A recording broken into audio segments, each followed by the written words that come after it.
I'm Rich Lieberman. It is a Friday, and I got a story I want to tell you. Okay. Um, and before I tell you the story about the legacy media, and before I go into detail, again, I want to just reemphasize that I missed about a week. I had a relapse of some kind of flu, although I didn't have a temperature. But the only reason I'm bringing this up is I get these emails from people who want me to go into detail. I frankly sometimes I think they're putting me on. They might be tongue in cheek and that kind of thing. And by the way, I don't really give a damn in that regard because I know this day and age, whether we like it or not, with all these podcasts and YouTube shows, and everybody's doing a podcast, as they say, you know, we become, whether we like it or not, an intrinsic part of each other's lives. And some of us fail to recognize that. We're all too busy concentrating on the subject matter. And many of us, some, not all, connect with various people, including you guys. I know that, which is one of the reasons why I do this. It's because I want to connect to you a appreciation of what I regard as legacy media, the media that, believe it or not, was very much a central part of the Bay Area with so many giants that came out of this region. Not humongous Walter Cronkite type of people, but very key people who played an integral part of the national, sometimes even the international media. You could just look back, look at some of the individuals, and I get crap for a lot of this recollections. But if you grew up in the '70s, if you grew up in a part of our time frame when we had some really not only great people, but we had great stations. I have said this repeatedly. Don't give me the BS about, well, it's a different era. It's this, it's that. No, it isn't. It isn't. Just like 20, 30, 40, 50 years ago, we used to say, oh, television was nothing. Now TV is big. Well, we've grown to a different era where technology is simply a lot more outrageous. I put that in air quotes, meaning it's just that the technology has become more indicative of the times of technology. So we have not just television, but we have the internet, of course, and streaming and all that. But we had really good people. I've mentioned McElhatton, Van Amber, Jerry Jensen, Pete Wilson, just off the top of my head, Dennis Richmond. Um, we had Bob McKenzie and Ben Williams, and we had great reporters. And even the average reporters, even though they weren't great, they were credible. They did their jobs. We didn't have to chuckle because we saw people that clearly had no business covering the news. And that's not to say somebody who is young, be it female or male or Asian or gay or straight or black or white, whatever. We didn't have that BS either.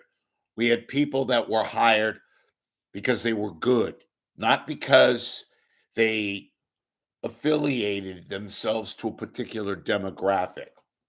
We didn't give a damn if they liked guys and they were a guy, or if they like women and they were a woman. We paid attention. And I say we, not me. I was growing up. That's what made me want to be in the business. I used to watch KTVU at 10 o'clock. And obviously, yes, indicative of the times, things are shorter now. Story content is shorter. Personalities don't exist anymore. And if they do, they're phony or they try to be somebody else. I've never seen so many people attempt to be somebody else. I want to clear a few things up too, because I got some feedback on this, good or bad. And then I'm going to tell you the story. Dan Ashley is clearly the best anchor in the market. And I have my issues with Dan Ashley. I don't think he's as polished as he comes off. I think he's competent. I think he does a good job under the circumstances.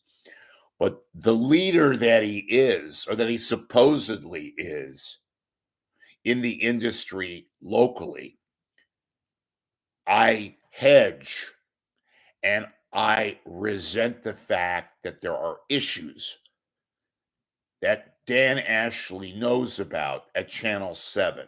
Yeah, I don't even use ABC 7, that generic Disney BS.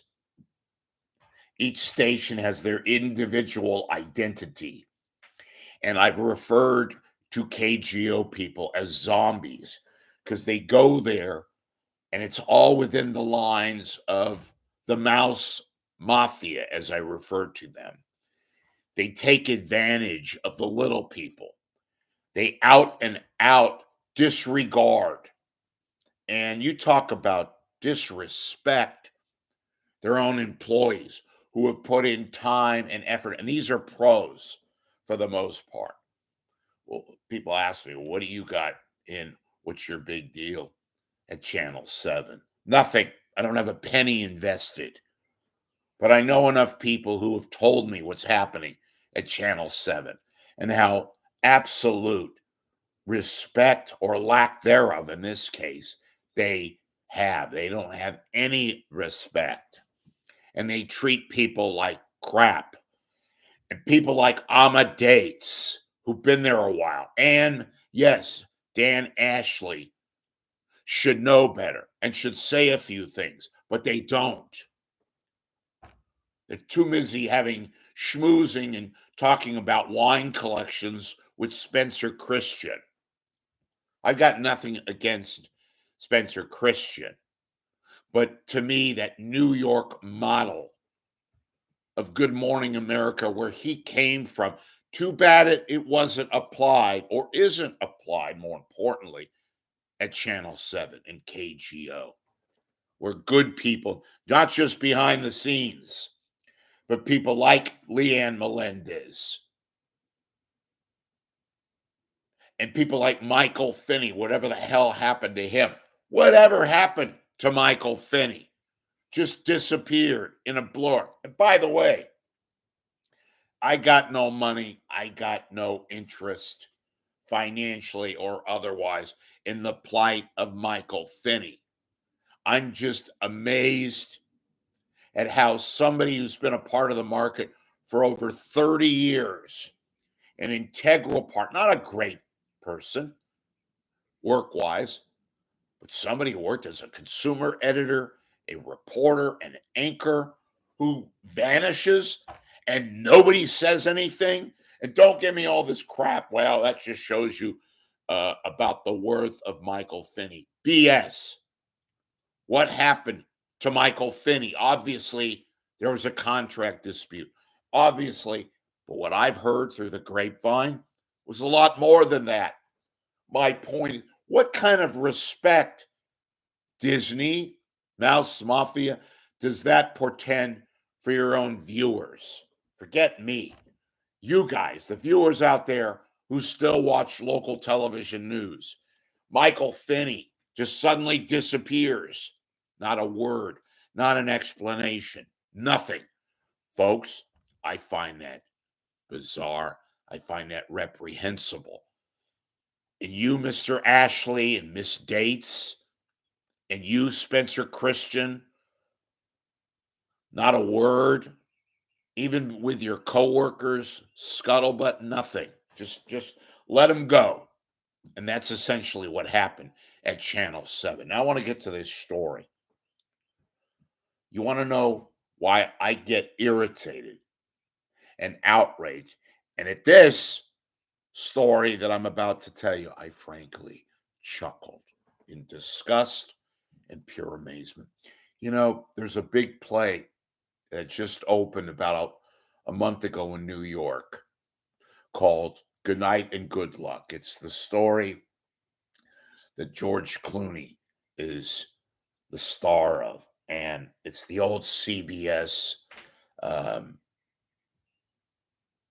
the CBS story out there, and it's of people like Cronkite and Severide and Murrow. He plays Murrow, and it's a historical piece. It's a one man, but it's not a one man. They do a whole play, and it's really, really good. I saw the movie finally. So there was talk that they are planning, perhaps, they being the people behind the Murrow, George Clooney story play, would take it on the road, LA and San Francisco. So one of their people called a producer at KTVU. I don't know the name of the producer. And frankly, I wouldn't name, it's not the point. But it was somebody who didn't know about the story, who didn't know the legacy of CBS, who didn't even have an understanding. Anyway, they were offering to talk and perhaps even have a Clooney on to talk about the play. The producer at Channel 2 had no idea about the person, had no idea about CBS and the legacy, didn't even know about the play. Now, mind you, this is 2025. We have news at our want 24/7, every second.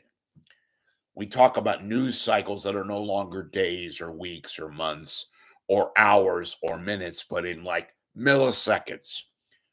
You don't mean to tell me that this producer, this schmuck, whoever he or she is, couldn't do a Google search of the Clooney play or the CBS Murrow individual?